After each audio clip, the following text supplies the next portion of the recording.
paz do Senhor, queridos, amados, amigos e irmãos em Cristo Jesus, que alegria estar novamente convosco em mais uma EBD Online da Alfa e Ômega. No dia de hoje nós iremos falar, na lição de número 2, sobre quem era Jó, a lição que é comentada pelo pastor José Gonçalves. Sim, tem o livro de Jó como tema. Ali foi colocada a fragilidade humana e a soberania divina, o sofrimento e a restauração de Jó.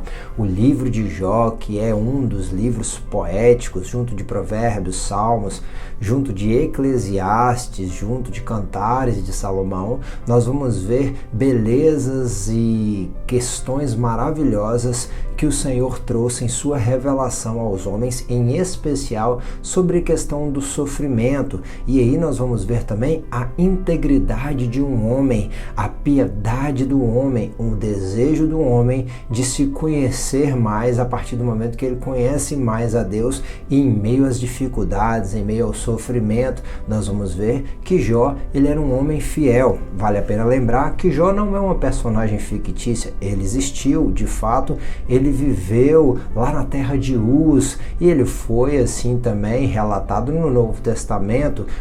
Tiago deu testemunho dele, da paciência de Jó, no seu capítulo de número 5. Então nós temos aqui uma personagem real que viveu num lugar real. Esse personagem real, ele tinha uma biografia muito importante e que serve de modelo e de exemplo para nós cristãos do século 21. Nós vamos ver que Jó, ele era um homem fiel em meio às circunstâncias. Se nós entendermos isso, a pesquisa que nós iremos desenvolver daqui para frente ficará mais fácil para nós compreendermos a amplitude do homem em meio às situações das mais diversas e também adversas, como foi o sofrimento de Jó. Eu te convido aí a entrar na leitura bíblica em classe, que está em Jó, capítulo de número 1. Sim, é o mesmo texto da leitura do texto áureo, que está no versículo 1.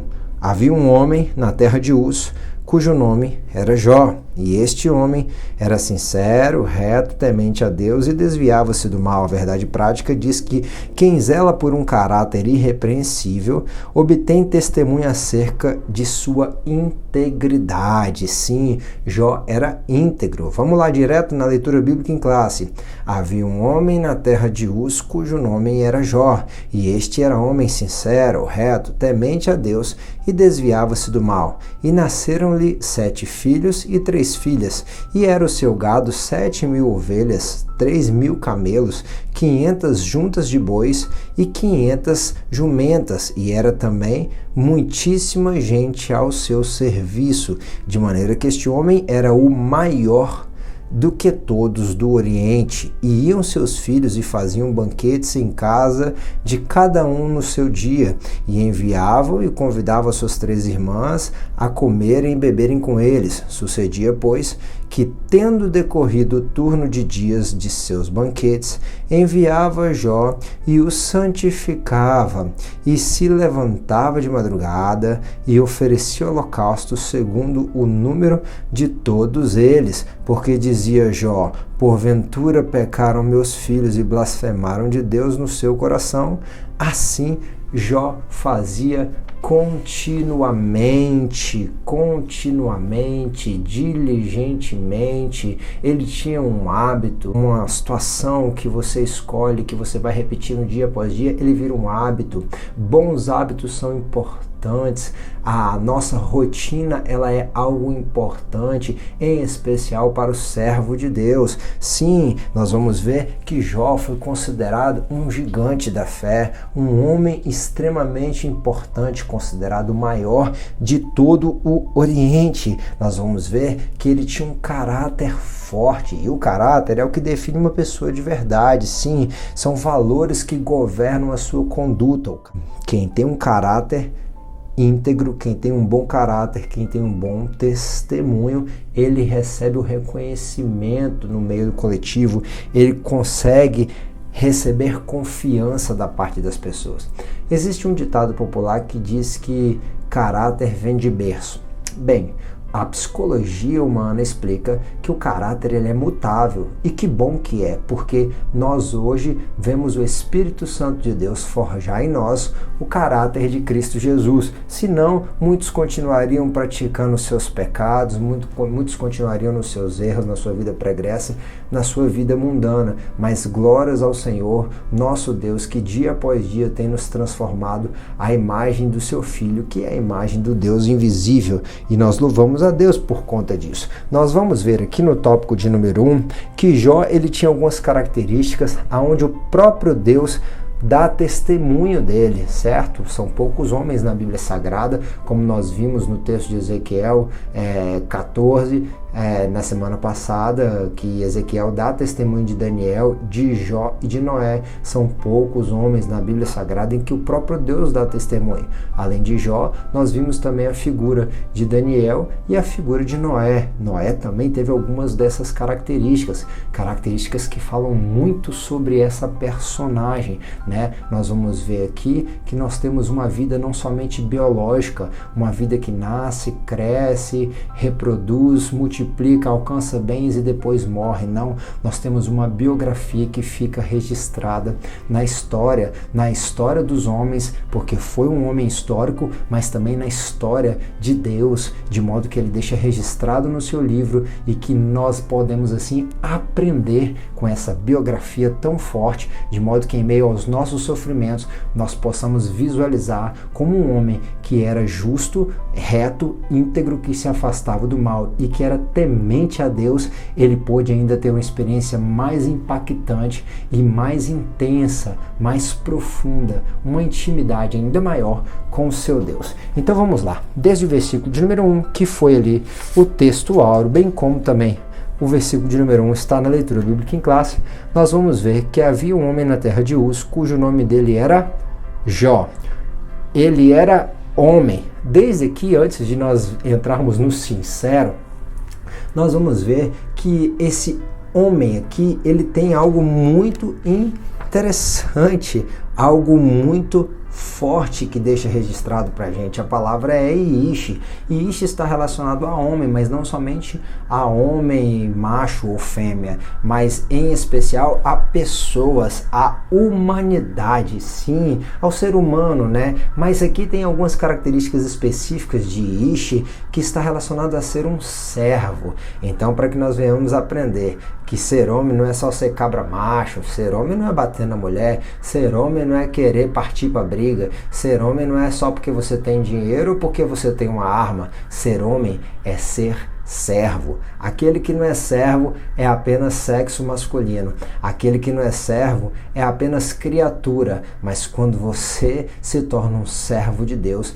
Deus te vê como uma coroa da criação dele, um ser humano, alguém que é dotado de inteligência, que foi feito à imagem e semelhança dele. E quando nós estamos servindo ao nosso Senhor Jesus, ele nos dá a mente de Cristo, e isso já é ferramenta para que nós cheguemos ao outro significado de homem. Homem significa campeão.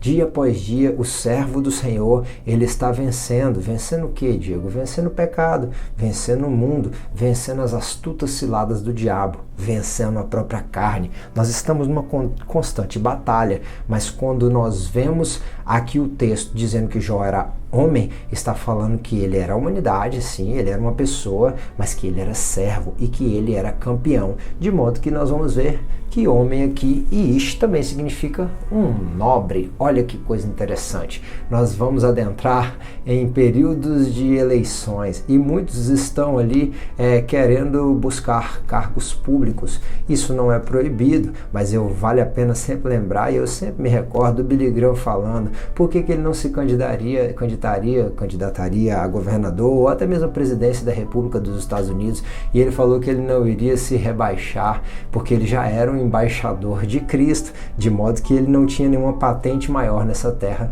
do que ser um servo, do que ser um campeão, do que ser um homem que era considerado nobre, não somente na terra, mas também no céu. Ele era homem e ele era sincero. A palavra sincero aqui vai aparecer como né? Essa palavra sincero aqui, ela está relacionado a alguém que é sem cera, sem máscara, né? Como Jesus criticou os hipócritas, porque o hipócrita vinha de Hipócrates, que além do pai da medicina era também considerado o pai dos teatrólogos, dos atores gregos, né? E eles usavam máscaras para representar, fazendo assim uma parte, apenas uma mentira, uma encenação, né? Daquilo que não era uma verdade. E aqui nesse texto que o nosso comentarista traz acerca da Septuaginta também, para a palavra aletinos, que vem de aletia, que está relacionada à verdade que é comprovada à luz do sol, a verdade que é provada pela palavra e aprovada, né? A verdade absoluta, verdadeiro, aquilo que é verdadeiro, sem intenções ruins, com afeições e diligente nos esforços para cumprir os seus deveres para com Deus e para com os homens. Essa palavra aqui, sincero, né, ela está relacionado a alguém que é perfeito, completo, né? Pessoas a quem não tem falta de força física ou beleza. Aqui está algumas coisas que poderiam ser contestadas. Diego, ninguém é perfeito. Não, quem está falando isso é o Strong, né? Nós estamos trazendo o significado que o nosso comentarista ele já colocou aqui, o que seria íntegro, né? Mas nós vamos ver que esse íntegro é inteiro, é perfeito, é completo. Mas Diego, ninguém é perfeito. Sim, esse perfeito é símbolo de santidade. Nós estamos num estado momentâneo de santidade. Errou, confessa e deixa e alcança a misericórdia, né? De modo que assim nós podemos encontrar com Deus se nós partirmos hoje, se o arrebatamento vier hoje.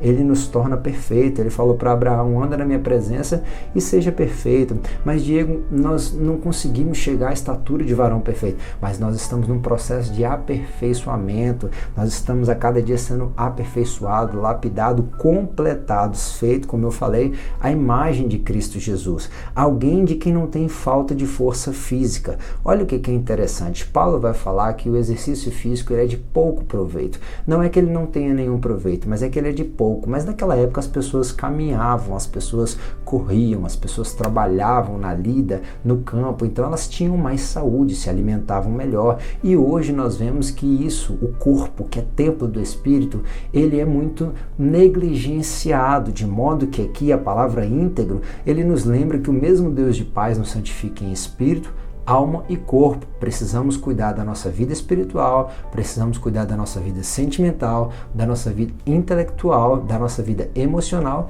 e também da nossa vida física, para que nós venhamos a deixar o corpo preparado. Dentro de um templo, como era no templo de Salomão, nós sabíamos que ali acontecia o sacrifício, que ali, como era no tabernáculo, tinha as ofertas de incenso, tinha o pão, tudo isso relacionado a questões espirituais. As pessoas recebiam bênçãos que confortavam sua alma. O próprio Senhor Jesus falou, vinde a mim, vós que estáis cansados e oprimidos, e eu vos aliviarei. O ritual do culto dentro do templo promovia conforto para as pessoas. Eu estou numa metáfora para você entender, mas o templo também precisava ser limpo para que o culto fosse oferecido, assim como nas nossas igrejas, os diáconos limpam o templo, né? Nós vamos lá prestar um culto espiritual a Deus, Deus nos concede bênçãos espirituais, bênçãos para a nossa alma, mas o templo precisa continuar sendo limpo. Ninguém vai querer cultuar num ambiente sujo,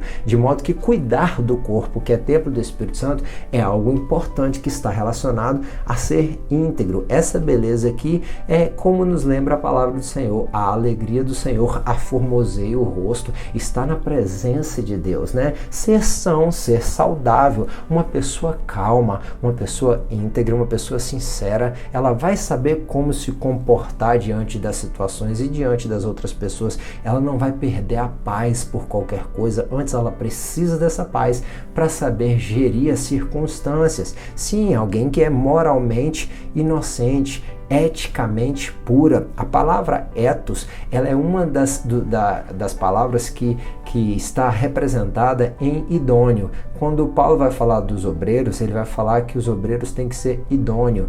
Idôneo, ele tem um dos significados que é ser ético. E ético é aquele que tem padrões de regras, de costumes, de usos. São valores éticos relacionados a um povo. E nós somos o povo de Deus, então nós temos sim os nossos usos e costumes. Todo mundo tem costumes, sejam bons ou sejam maus, e somos nós que escolhemos. E os nossos bons costumes estão de acordo com a palavra de Deus. Por isso que Paulo ainda exorta, cuidado com as más conversações, porque elas corrompem os bons costumes. Então, nós vemos que Jó, ele era alguém que buscava tomar conta da sua saúde, da sua integralidade espiritual. Ele era um homem que era piedoso, e nós vamos ver muito essa palavra aqui na Bíblia durante essa aula, né? Ele era piedoso, ele buscava ser completo, e a completude nossa está relacionada, uma vida, né? Um cristianismo integral está relacionado. Nós temos uma vida espiritual saudável, uma vida na alma, intelectual, emocional, sentimental,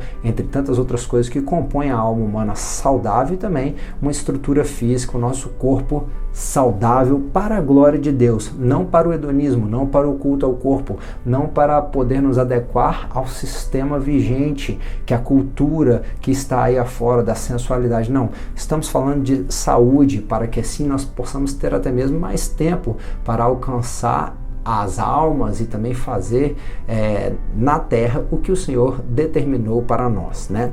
Nós vamos ver então que Jó, além de homem, ele era íntegro ou sincero, ele não tinha máscaras, ele não usava de mentira, ele era alguém que buscava ser completo, e ele era reto. A palavra reto aqui é iachar. Olha que interessante, né? Nós vamos ver o grego amemptos, possui o sentido de irrepreensível. Eu acho interessante que o pastor José Gonçalves ele está trazendo o contexto da Septuaginta. A Septuaginta, se você não sabe, ela é a tradução de 72 eruditos que foi ordenada por Alexandre o Grande para traduzir do hebraico o Velho Testamento para o grego, de modo que nós vamos validar então mais uma vez o livro de Jó dentro do contexto da Bíblia Sagrada como um livro canônico, como um livro sagrado, porque ele também ele foi citado por Tiago e também foi validado, foi ali, né, traduzido na Septuaginta. E alguns desses textos, desses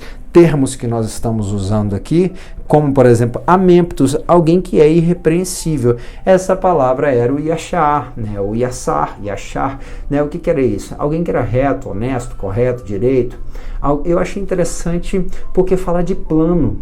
Olha só, é alguém que é certo, alguém que age da forma certa, alguém que age de forma correta, alguém que se torna agradável aos outros. A Bíblia diz que a igreja crescia e ela caía no gosto de todos, em Atos capítulo de número 2. As pessoas têm que olhar para nós e elas têm que sentir a presença agradável do Espírito Santo, e que nós possamos, ainda que perseguido por esse mundo, tornar a presença agradável de Jesus acessível a eles, porque o Senhor Jesus, ele é bom e ele é maravilhoso, e as almas estão sedentas dele, né? Nós vamos ver então alguém que é direto, que anda reto, que é justo e que é honesto e que é conveniente. Olha, próprio, alguém que é conveniente, é que está adequado àquilo a que se propôs a fazer. Nós devemos andar em conformidade com nossa legislação.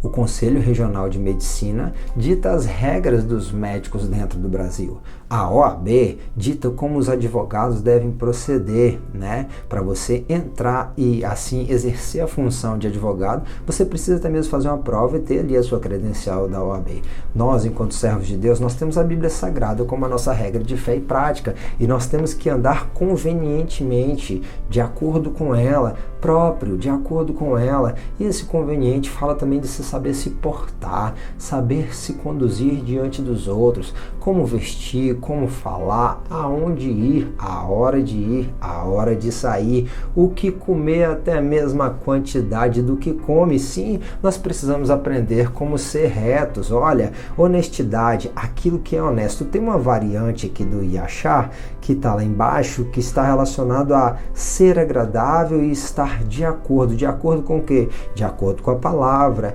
Tornar suave, tornar reto, a ser aplainado.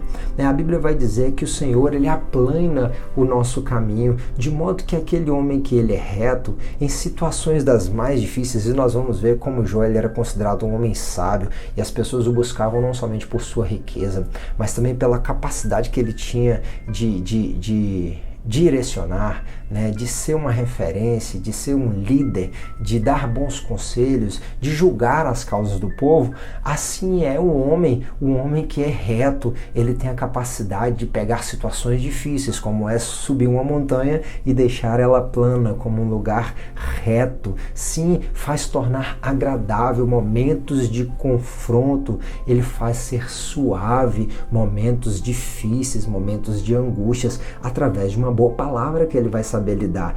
Nós vamos ver aqui ainda na palavra Yashar, que está relacionado a ser reto, que o último contexto aqui que nos mostra o Strong é liderar, dirigir, guiar em linha reta, olhar direto.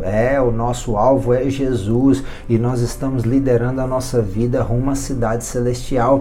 Nós estamos liderando a nossa vida rumo ao céu de glória, onde nós iremos nos encontrar com o nosso Senhor e Salvador Jesus, com o nosso Deus. Sim, nós estamos conduzindo a nossa história, a nossa biografia dentro do caminho reto, do caminho da verdade, da palavra do Senhor, do caminho de justiça. E não só isso. Bem, quando fala de liderar e dirigir, de guiar em linha reta, nós vamos entender que à medida que nós, como luz do mundo, astros em meio a uma geração em trevas, nós conduzimos a nossa vida, nós viramos como Jó, um modelo. Sim, Jó, ele era visto como um modelo de prosperidade. Sim, e nós vamos entender melhor quando nós olhamos aqui o contexto dessas palavras. Como sempre temos feito, temos buscado tão somente agregar conteúdo à pesquisa que os irmãos já estão fazendo, aos professores que irão dar as suas aulas. Eu espero que essa aula possa estar te ajudando, a você que está estudando para chegar melhor, bem preparado na sua igreja.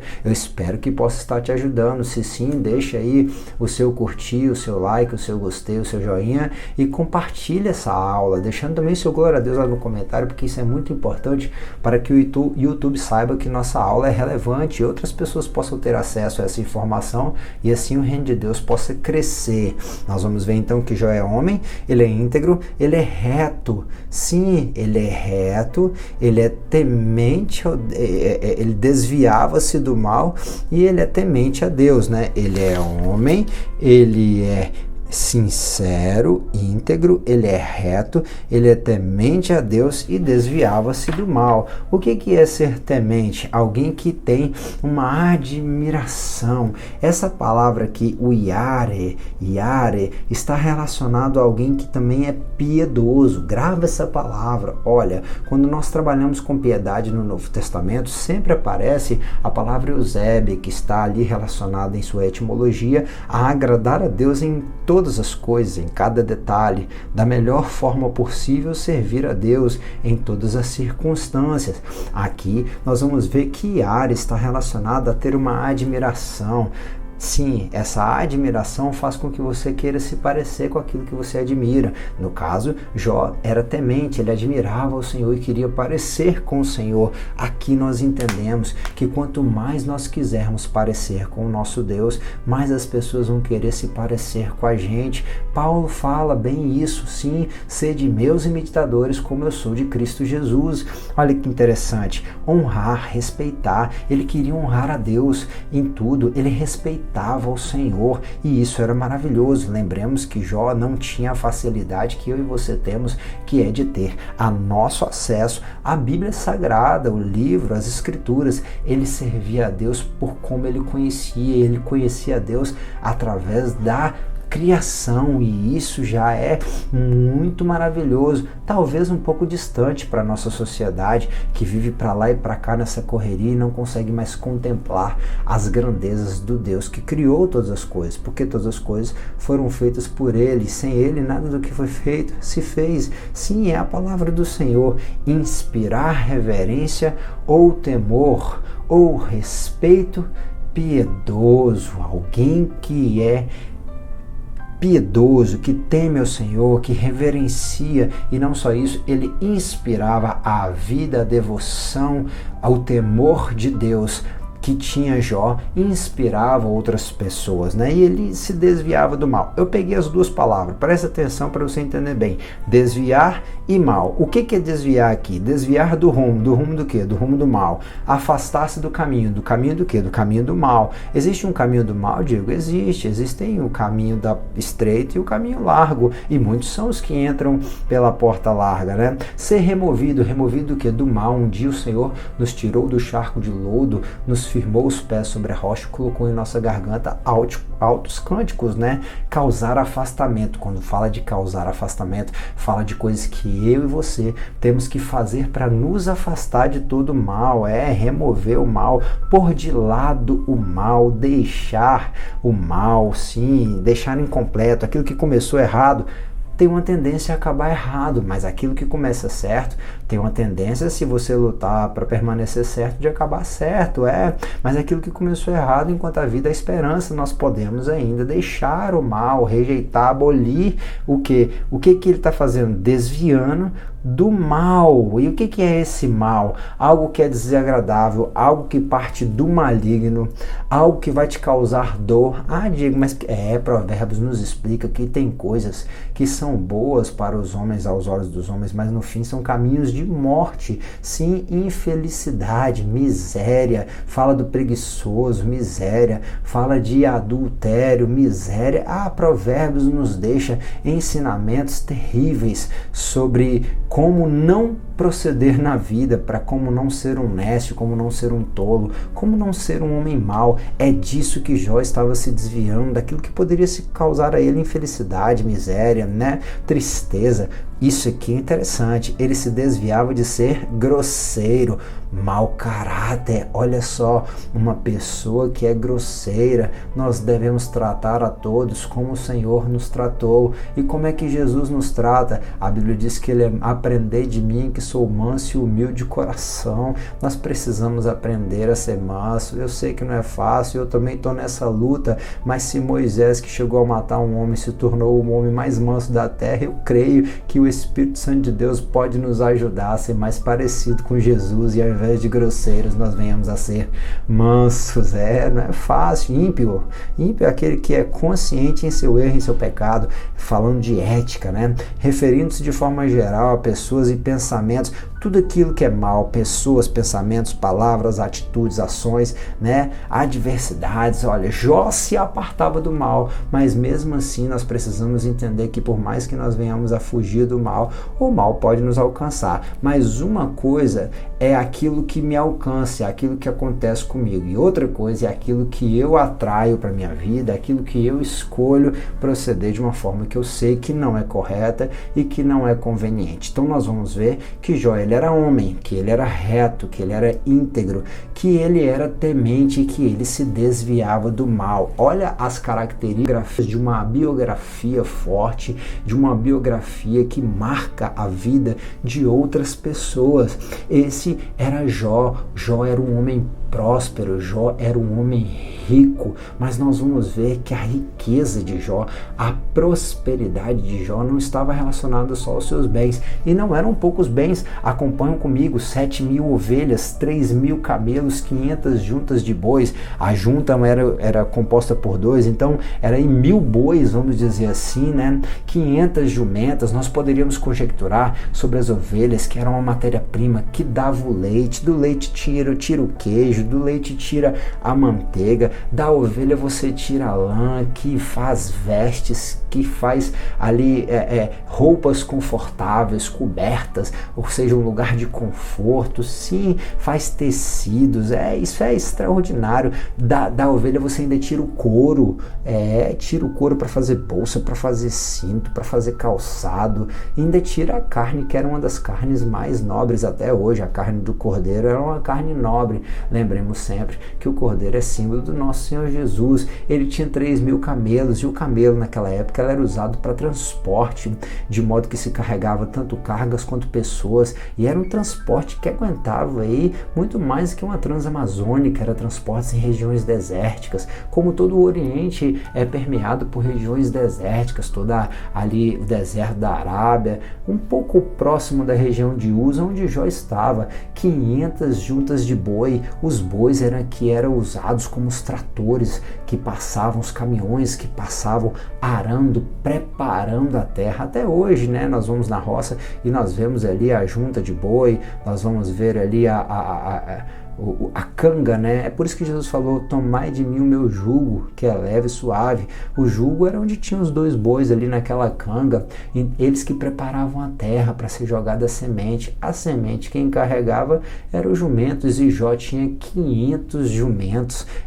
O jumento, ele é forte, ele não é rápido, mas ele é forte. Ele é um animal forte, que quando o outro fugia, era no jumento selado que subia nas montanhas, porque os pés dele firmam na rocha para ir nos lugares altos. É gente que tem uma vida alta, símbolos, né? São modelos que mostram a riqueza de Jó. Jó trabalhava então na área da produção alimentícia, da produção de vestes, de calçados, de utensílios. Ele trabalhava na agropecuária, fosse na plantação, mas também no preparar. Ele trabalhava, talvez Jó fosse o dono das maiores transportadoras da época, por causa dos camelos. Ele era um homem que atuava em várias áreas.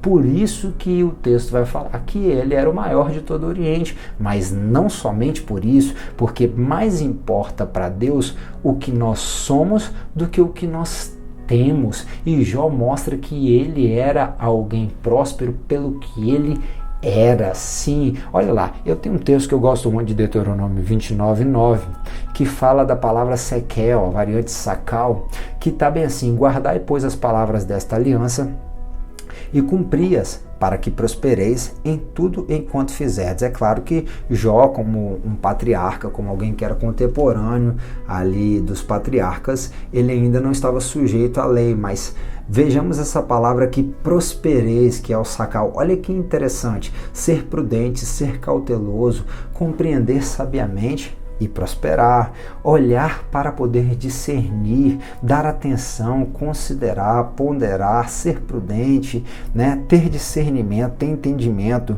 compreensão, levar a considerar, a entender e também a ensinar. E isso que é interessante, fala dos mestres, fala dos sábios, e Jó foi considerado um sábio. Jó, muito antes de Salomão escrever Provérbios, ele executava a sabedoria de uma forma maravilhosa. Alguém que agia com cautela, alguém que agia com prudência, alguém que agia com sabedoria, e por isso prosperava e tinha sucesso. Colocar ou estender transversalmente para poder cruzar as mãos. Ele sabia lidar com as estratégias e com os métodos, sabia lidar em cada área onde ele atuava com aquilo que precisava ser feito, e depois de ele estender ali da forma que tinha sido feito, depois de ele atuar, ele iria esperar para colher os frutos. Um dos significados da etimologia também de sacal ou sequel é ter comunhão. Bem, nós vamos entender que quem quer prosperar precisa ser prudente, meditar na lei do Senhor de dia e de noite. Quem quer prosperar precisa avaliar a lei do Senhor e aplicar, guardar no coração para não pecar contra Deus. Quem quer ser próspero precisa ter comunhão com Deus, com o Espírito Santo de Deus, com a palavra de Deus, para que assim possa obedecer às instruções que o Senhor dá e você não errar, de modo a não fracassar e automaticamente fazer da forma correta. prosperar. Se você quer prosperar na vida, busque ter comunhão com Deus. Ele vai te dar entendimento, ele vai te dar discernimento, ele vai te ajudar a ser cauteloso, ser prudente. Veja bem, nós vamos ver um pouco mais à frente como que Jó, ele era cauteloso, ele era prudente, até mesmo premeditando alguma coisa que os seus filhos pudessem fazer errado e oferecendo sacrifício para eles. Existem algumas outras palavras aqui que o texto vai dizer, e o comentarista vai falar que Jó, ele era sábio, rico e próspero, né? Que há pessoas que são ricas e têm muito dinheiro, mas não são sábias e nem mesmo prósperas. Mas Jó, ele era alguém que era considerado o maior. E ele era o maior por quê? Porque as pessoas reconheciam a sua sabedoria. A sabedoria era o que trazia para ele a capacidade dele de discernir o entendimento que Deus havia dado a ele, essa comunhão que Jó tinha com Deus, de modo próprio Deus dá bom testemunho dele. Essa sabedoria mostrava a grandeza de Jó. A palavra aqui é gadol, né?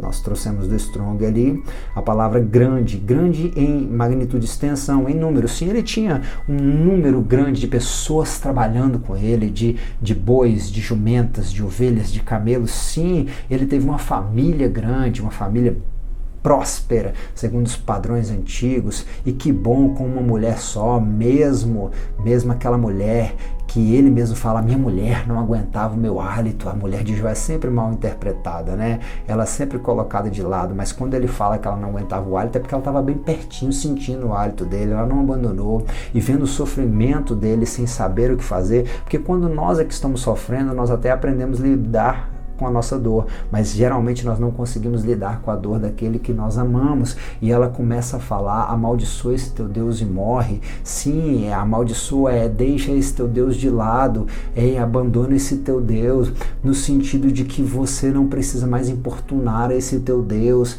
reconhece esse teu Deus, glorifica, agradece a ele e morre, se entrega. E ele fala, tu falas como uma louca, como alguém que esqueceu os benefícios que Deus fez. Ele não chamava de louca, mas como alguém que estava tendo uma atitude que não era conveniente diante principalmente das experiências que ela já tinha vivido. Tu gozastes do bem com prazer e agora o mal não queres aceitar? Nu eu vim do ventre da minha mãe e é nu que eu vou voltar para lá. Ele era alguém que ele tinha uma mulher, e é importante nós sabermos que, como o Provérbios falou, aquele que recebe uma mulher, recebe um favor de Deus. Essa mesma mulher foi com a qual Deus restituiu a família dele. Jó não arrumou outras, e mesmo podendo, mesmo num ambiente de poligamia, ele continuou com uma só. Ele era grande, ele era grande em intensidade. Jó fazia tudo buscando fazer da melhor forma. Esse alto me lembra do testemunho que as pessoas davam às atitudes. Não tem aquele ditado popular que as suas ações gritam mais alto do que as suas palavras? Desculpa, não estou conseguindo ouvir o que você está falando, porque o que você está fazendo está falando mais alto do que o que você está falando. É por aí, aonde as ações, as atitudes, a vida de Jó gritava alto, né? Levava notícias longe, né? Acerca de sua grandeza. Ele era alguém em velha idade, que tinha ali a sua idade, ele alcançou importância, ele era alguém diferente, ele era diferente de todos os demais conterrâneos, de todos os demais daqueles que viviam no seu meio na sua época, né? Então nós vamos ver, ainda tem uma variação gadal, alguém que cresce, torna-se grande ou importante, promover, tornar poderoso, louvar, magnificar, realizar grandes coisas. Olha que interessante, nós precisamos entender nessa geração de um clique, que quer tudo na velocidade, na geração em que as pessoas explodem na mídia, em que elas ganham muito dinheiro na bolsa de valores, que elas ganham muito dinheiro vendendo produtos digitais, que elas crescem muito rápido, muitas das vezes. Nós precisamos entender que a vida ela é construída gradativamente, e que Jó não conquistou isso tudo do nada, que ele foi ali plantando com sabedoria e foi colhendo, ele foi promovendo, ele foi colocando ali o alicerce, a base, para que a sua caminhada, a sua trajetória viesse a chegar àquilo que as outras pessoas reconheceram, de modo que ele foi fazendo grandes coisas, de modo que grande foi a sua reputação. Mas não só a reputação, não era só a reputação de Jó que era grande, o seu caráter também, porque a reputação é o que os outros veem, mas o caráter é aquilo que você é quando ninguém vê, e Deus estava vendo Jó, e deu testemunho de Jó, e isso é lindo, né? Mas nós vamos ver que a riqueza de Jó, a grandeza de Jó não estava relacionada somente aos bens. Vale a pena falar do que Paulo falou, Timóteo, capítulo de número 6, que o amor ao dinheiro é a raiz de toda espécie de males, né? Nessa cobiça, e isso tem invadido até mesmo as igrejas cristãs evangélicas do século 21, onde a teologia da prosperidade entrou bombando e está meio que enraizada como uma erva daninha em quase todas as denominações, né? Nós vamos ver que nessa cobiça alguns se desviaram até mesmo da fé e se transpassaram a si mesmo. Como? Querendo só riqueza. A riqueza ela é um dom de Deus, Deus dá a quem quer, Ele faz do jeito que Ele quer, com quem Ele quer, onde Ele quer, na hora que Ele quer, e Ele pode te abençoar, se for da vontade dEle, que assim seja, e você venha desfrutar de coisas tremendas. Você planta, você colhe, que Deus prospere o seu trabalho. Sim, Provérbios também fala que aquele que trabalha diligentemente, ele vai colher os seus frutos, mas que isso não venha te consumir, né? Essa cobiça, esse desejo de se tornar rico, não possa te tirar o foco, fazer você se desviar da fé. A prosperidade de Jó não estava relacionada a coisas finitas, aos bens que ele possuía, mas ele sabia, a prosperidade dele estava relacionada a ser um homem sábio. Ele sabia que tudo que ele tinha vinha do Senhor, e ele reconhecia a Deus em todas as coisas, né? De modo que ele era um homem sábio, e ele era um homem que o próprio texto de Jó 29 vai dizer, olha lá, acompanhe comigo do versículo 7 ao 14, e depois o 21 e o 22. Quando eu saía à porta da cidade, na rua fazia preparar a minha cadeira, os moços me viam e se escondiam, e até os idosos se levantavam e se punham em pé. Os príncipes continham a sua palavra e punham a mão sobre a sua boca. A voz dos nobres se calava e a sua língua pegava-se ao seu paladar. Ouvindo-me algum ouvido, me tinha por bem-aventurado. Vendo-me algum olho, dava testemunho de mim, porque eu livrava o miserável, que clamava, como também o órfão que não tinha quem o socorresse. A bênção do que ia perecendo vinha sobre mim, e eu fazia que rejubilasse o coração da viúva. Vestia-me de justiça e ela me servia de vestimenta. Como manto e diadema era a minha justiça. Eu me fazia os olhos para o cego e os pés para o coxo. Ele se importava com a dificuldade, com a angústia do outro. Ele buscava usar a sua sabedoria para servir ao outro, e isso trouxe um nome para ele. Ele não buscou um nome, ele buscou servir ao próximo. Ele buscou ser justo, buscou trazer uma melhora, uma qualidade de vida. Ele buscou trazer dignidade para as pessoas, e a partir disso as pessoas o viam, as pessoas se calavam reconhecendo a sua sabedoria. Ouviam-me e esperavam, e em silêncio atendiam ao meu conselho. Havendo eu falado, não replicavam, e as minhas razões destilavam sobre ele. Eu lembro de Deuteronômio, o Senhor falando que destilava a sua doutrina como um orvalho, e isso é muito lindo, é coisa maravilhosa. A riqueza de Jó estava na comunhão que ele tinha com Deus e a sabedoria que o Senhor tinha dado. Agora, essa sabedoria também não vinha dele, essa sabedoria ele buscava no próprio Deus. Jó era um homem que tinha comunhão com Deus. Não sejais sábios aos teus próprios olhos, teme ao Senhor e aparta-te do mal. Nós vamos ver então que, conforme disse o livro de Provérbios, também o livro de Salmos vai falar que o temor do Senhor é o princípio da sabedoria. Ele não se estribava no seu próprio entendimento, são o versículo do número 5 do Provérbios 3, mas aqui nós vamos ver que o temor do Senhor é fonte de vida para desviar dos laços da morte. Tem muita gente que se conduz por caminhos de morte, porque não anda no temor do Senhor. O temor do Senhor é o princípio da sabedoria, e o conhecimento do santo é a prudência. Lembra da prosperidade? É prudência, é discernimento, é entendimento. Essa é a ciência do justo, sim, o conhecimento do santo. O galardão da humildade e o temor do Senhor são riqueza, honra e vida.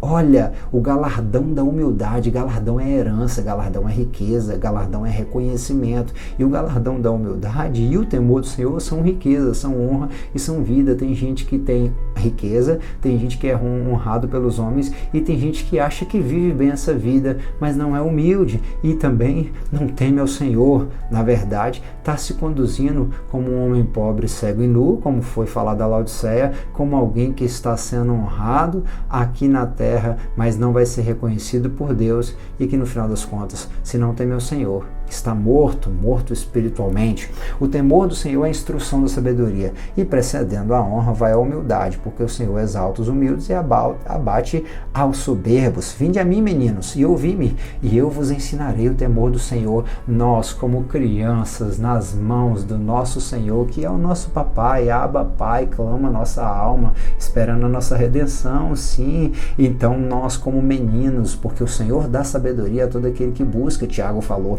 nós como meninos estamos constantemente reconhecendo a nossa dependência de Deus e aprendendo com Ele, e isso é lindo. O temor do Senhor aumenta os dias, mas os perversos terão os anos da sua vida abreviados. Muitas pessoas que não servem ao Senhor morrem antes da hora. Por quê? Porque não estão temendo a Deus, e isso é muito triste. Melhor o pouco com o temor do Senhor do que um grande tesouro onde há inquietação.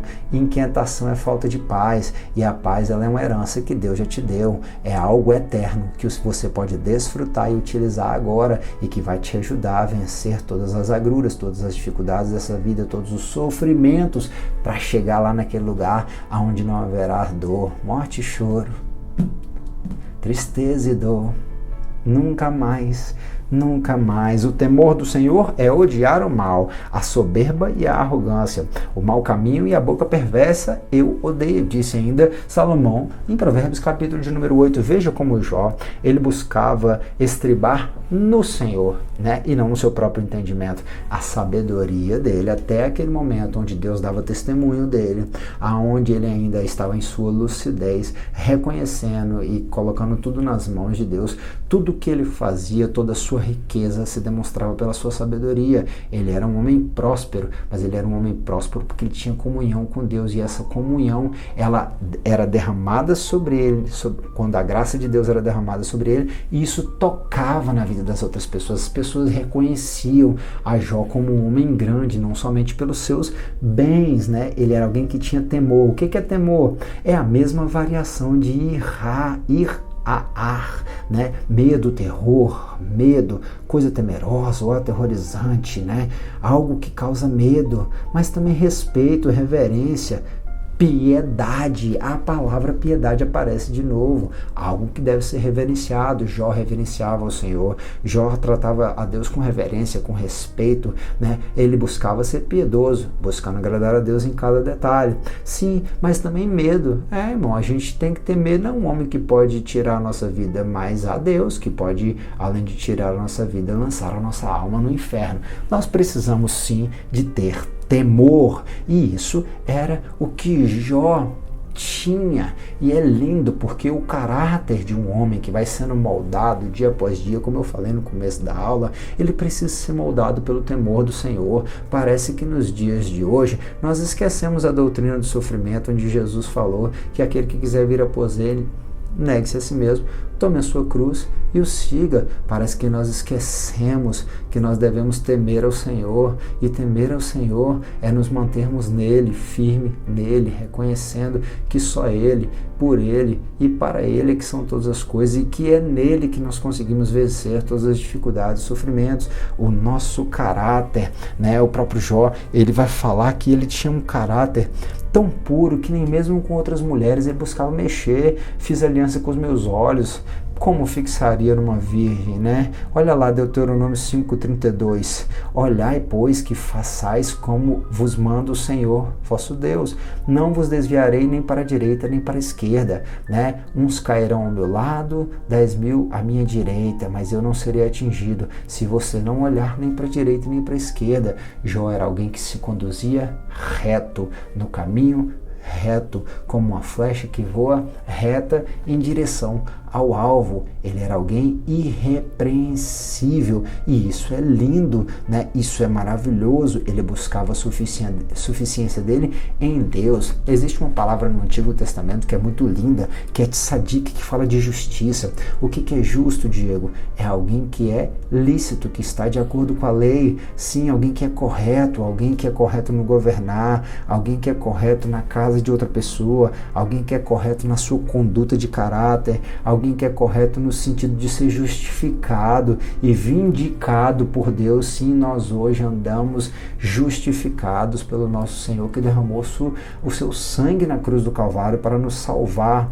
Alguém que anda certo, alguém que anda em justiça. Em sua etimologia, tzadik, o dikaiossin no Novo Testamento, está relacionado a andar em conformidade com a verdade. Essa aqui é a nossa regra de fé e prática. Essa aqui é a forma de nós reconhecermos não só a criação, mas também o Criador, o Verbo que se fez carne. É a expressão do Deus vivo, o Deus Filho que se manifestou entre nós. Está aqui nesse livro. Então nós vamos ver aqui que Jó, ele era alguém que ele era justo, ele andava buscando refletir o caráter de Deus, era irrepreensível, alguém que andava em justiça. Eu acho interessante que Jó, conforme o tópico de número 3, ele era um homem de profunda piedade pessoal. Essa piedade, ela era, além de ser uma forma de agradar a Deus em todas as coisas, conforme nos diz aqui o termo ósios. Esse termo ósios aparece quando Paulo escreve, né, a sua carta a Tito, capítulo de número 1, ele escreve acerca daqueles que ele deixou em Creta, né? Ele fala bem assim: olha, escreva a Tito, para que puseste em boa ordem as coisas que ainda restam, e de cidade em cidade estabelecesse presbíteros, né? Como já te mandei, aquele que for irrepreensível, marido de uma mulher, que tenha filhos fiéis, que não possam ser acusados de dissolução, que é a cobiça, né?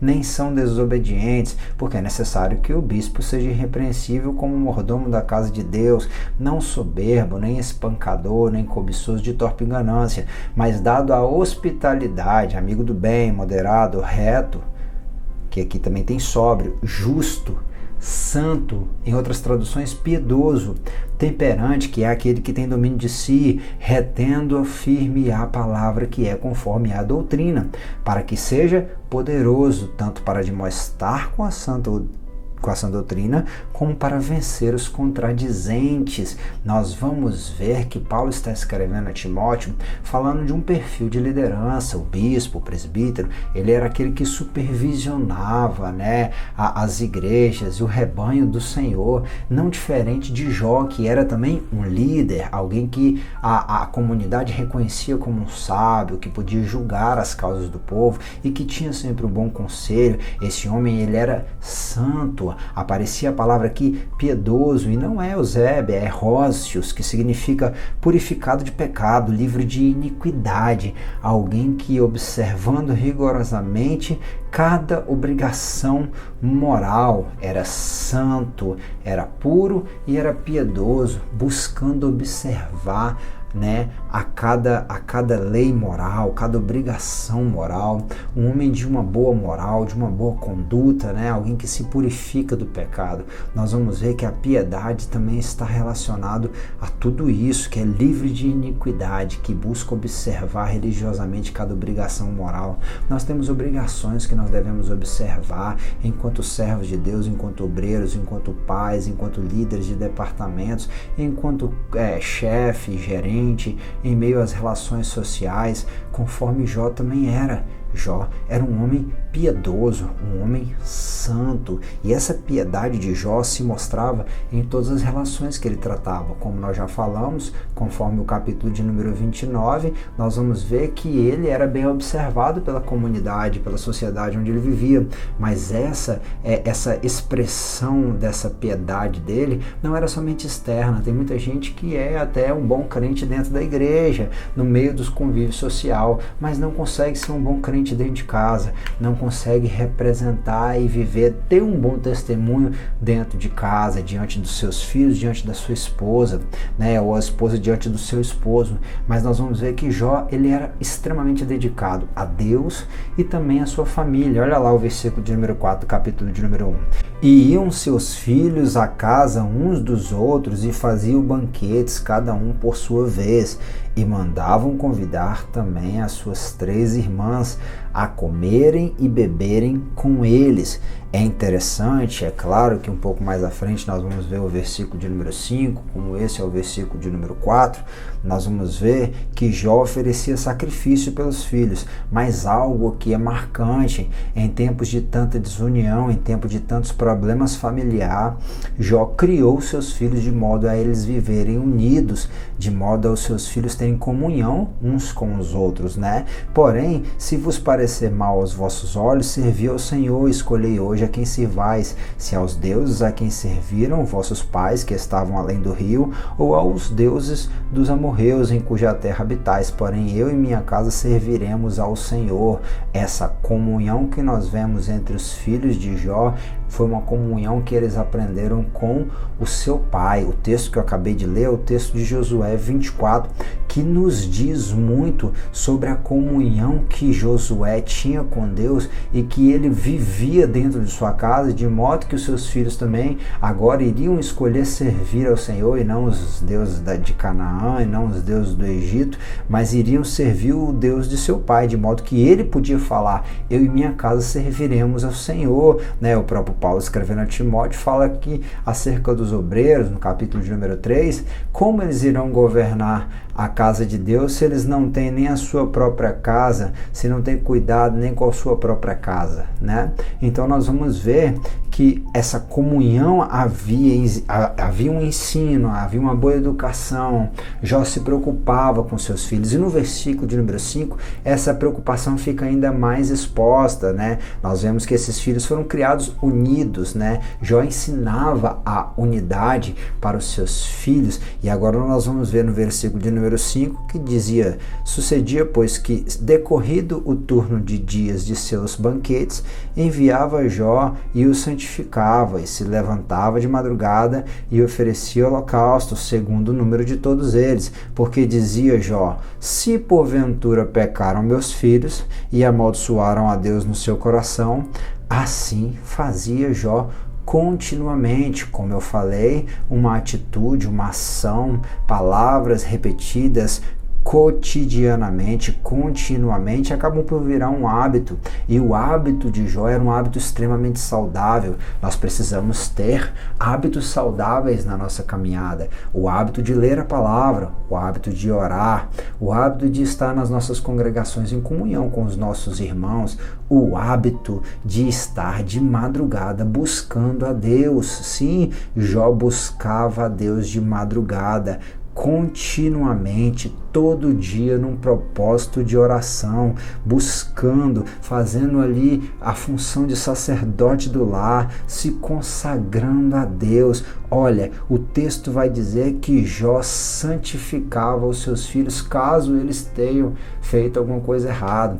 Alguns, conforme o comentarista fala, que o texto bíblico não fala nada contra os filhos de Jó. Alguns acreditavam que, diferente de Jó, os filhos só queriam farrear e fazer festa, mas o texto não diz muito sobre isso, diz acerca do que os filhos se uniam. É igual ir almoçar na casa da sogra no domingo, na casa da mãe, ou até mesmo um churrasquinho com os irmãos da igreja. Era uma confraternização que os seus filhos tinham, mas Jó já se antecipava, e mesmo se eles estavam fazendo coisa errada, porque o homem ele pode pecar, Jó estava intercedendo e buscando os santificar, oferecendo de madrugada holocaustos, como nós já falamos em lições passadas, de escolas passadas, está relacionado à queima total de um animal, a morte completa de um cordeiro, geralmente, que era queimado por completo, né? De modo que assim, o sacrifício da queima total. Isso é símbolo de Cristo que se entregou por inteiro na cruz do Calvário. Isso é símbolo meu e teu, que temos dia após dia de nos entregar por inteiro também, morrer para que Cristo viva para nós. Então eu entendo que antes de santificar em prol dos seus filhos, antes de queimar holocaustos em prol dos seus filhos, é porque Jó buscava se santificar. Olha lá o que diz o Salmo 88. Eu, porém, Senhor, tenho clamado a ti, de madrugada te esperará a minha oração. Assim como Jó, o salmista, está nos ensinando a buscar a Deus mais de madrugada. Diz o ditado popular que de madrugada a fila é menor. A própria Bíblia vai dizer que o Senhor não esconde nada dos teus servos, que cedo o buscam. Sim, o Senhor se revela, assim como também ele recebia, as orações de Jó que eram feitas pelas madrugadas. Jó fazia o seu papel, ele era dedicado à sua família, ele se importava com a sua família, ele se importava com seus filhos, mesmo que eles estivessem fazendo coisas erradas. Tem gente que já desistiu de orar, ainda que a Bíblia não fale se estavam ou não fazendo coisa errada. Tem gente que só porque as pessoas estão fazendo coisa errada desistiram de orar. Talvez é por esse mesmo motivo que nós devemos orar mais. Eu não estaria aqui se alguns de meus familiares e outros irmãos de Cristo insistissem em orar pela minha vida, acreditando que Deus poderia me tirar do charco de lama que eu estava, me tirar do pecado, me tirar do mundo, me tirar das garras, das prisões de Satanás, das prisões do pecado. E assim Deus fez, e fez com muitos de vocês também, de modo que nos deixa um exemplo para insistirmos em orar, em buscar interceder pelos nossos e por aqueles que amamos e por aqueles que o Senhor coloca em nosso caminho, independente deles estarem em momentos difíceis caminhando com Deus ou não, até mesmo se eles não estiverem temendo. No caso aqui, como Jó falou, se os meus filhos por acaso pecaram, blasfemaram contra Deus, vamos interceder, porque nós cremos que o nosso Deus, ele pode interferir. Como falei, Jó, ele buscava santificar os filhos, mas para isso nós vamos ver que não tem como consagrar alguém, santificar, interceder àquele que busca e vive em santidade. É quem faz primeiro para si, faz consigo mesmo, Primeiro eu consagro para mim, primeiro eu busco para mim, para depois eu buscar pelos outros, Esdras sempre falava, nós estudamos na leitura, na revista passada, que Esdras buscava conhecer, praticar, para depois ensinar. Primeiro nós temos que buscar para nós, depois nós temos que praticar, ter uma vida de coerência com aquilo que nós acreditamos, com aquilo que Deus falou conosco, com aquilo que nós estamos pregando, para depois compartilhar, fazer pelos outros, Quem é injusto, seja injusto ainda. Quem é sujo, seja sujo ainda. E quem é justo, se justifica ainda. E quem é santo, seja santificado ainda. Apocalipse 22:11, o Senhor está falando a João, de modo que Jó continuamente buscava se santificar. Sim, é o que Pedro está dizendo, falando que estava lá no Pentateuco, repetindo,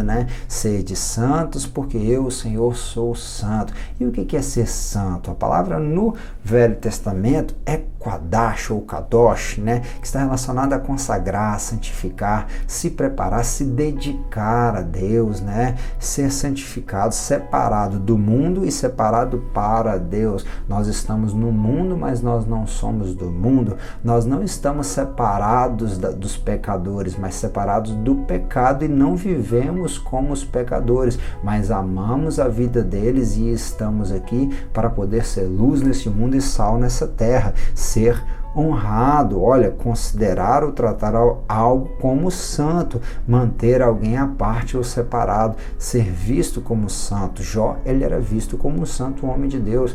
Consagrar-se, Ali em cima tem ainda o proibido, buscar se apartar daquilo que é proibido. Tem coisas que pra gente é proibido, como era para Sansão, nazireu. Nós somos os nazireus de Deus hoje, diferente de como era em Israel. Assim também existem algumas coisas que, como era proibida para o nazireu, também são proibidas para nós, porque Paulo falou, tudo eu posso, mas nem tudo me convém. Então nós temos que ter isso em mente, nos consagrarmos para nós, para também poder consagrar, orar, interceder por aqueles que nós amamos, como fazia Jó, de modo que nós vamos ver aí que Jó, ele era alguém que era piedoso, piedoso para com seus filhos, piedoso para com a sociedade, piedoso para com Deus. Sim, ele buscava fazer a vontade de Deus, se santificar e agradar a Deus em todos os detalhes, no meio da sua parentela, diante da sociedade onde ele vivia e diretamente com Deus, mostrando assim o seu caráter forte, o seu caráter íntegro diante de Deus. Ele era alguém que era irrepreensível.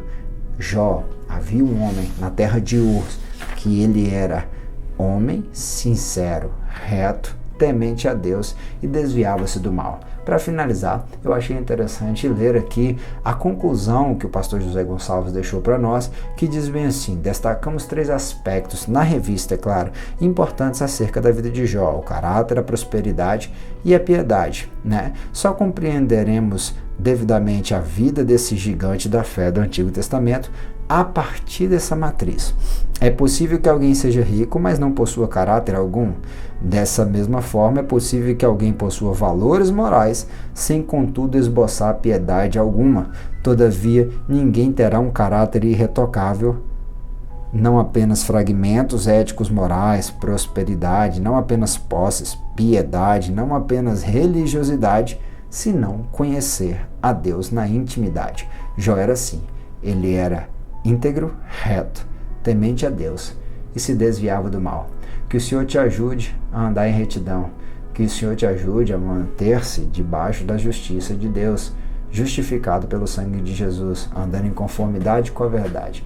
Que o Senhor te ajude a se manter no temor do Senhor e que o Senhor te ajude também a se apartar do mal. Que você seja sempre sincero, verdadeiro e andando de acordo com a verdade do Senhor, com a vontade dele, sendo fiel como Jó era fiel. Que você se preocupe sempre com a sua família. Sim, se preocupe com a comunidade onde você vive. Se preocupe também de ter um relacionamento íntimo com o seu Deus. Que Deus te abençoe e te guarde, que Ele resplandeça sobre ti o teu rosto, que Ele tenha misericórdia de ti e que Ele te dê a paz. Se essa aula te ajudou em algo, se ela te edificou, se ela pôde esclarecer algo para ti e se você acha que ela vai contribuir para outros, não perca a oportunidade de compartilhar nas suas mídias. Sim, mas antes deixa aí o seu curtir, o seu gostei, o seu like, né? E escreva também nos comentários, dando o seu glória a Deus, dando a sua sugestão, tirando a sua dúvida. É muito bom quando nós podemos interagir com os amados irmãos. Deus em Cristo te abençoe. Tenha um bom final de semana.